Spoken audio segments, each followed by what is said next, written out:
Hello. The purpose of this video is to introduce a series of short videos that will show you how to use PhotoStory 3 for Windows. These videos can be used for your purposes to show you how to use it, or we can show these to your class to show your students how to use the software. We can host the videos on a website so that students can access them as they need them, or we can show them as a class in your classroom. So to start the video, to start PhotoStory 3 for Windows, we're going to double click the icon on your desktop that says PhotoStory 3 for Windows.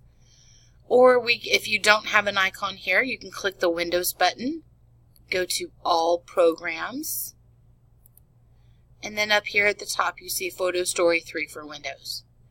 But if you have the icon on your desktop, go on and double click it to open it.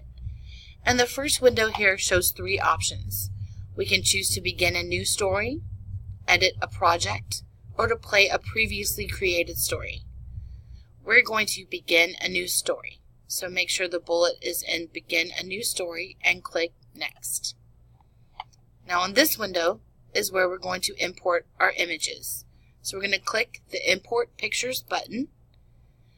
And the folder that I have is on my desktop. It's called Images for PhotoStory. It's got the pictures already downloaded that I wanted to use. So I'm going to browse to my desktop by clicking Desktop and then the Images for PhotoStory folder.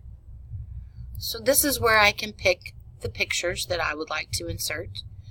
I'm going to pick the digital citizenship picture. I'm going to pick the digital literacy discipline picture. And I'm going to pick the SAMR model and one more.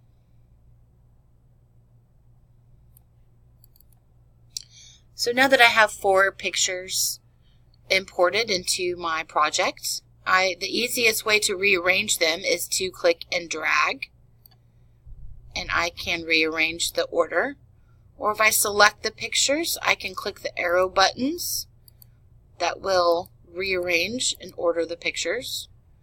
Or if I decide that I don't want a picture, like this particular picture does not have anything to do with technology. It says 10 things that will happen when you start stepping out of your comfort zone. This picture was imported by mistake, so I'm going to click the X to delete that picture from my PhotoStory. So once I've got the order, I can check out the options at the bottom. If I want to flip through the different pictures, I can click these arrows here.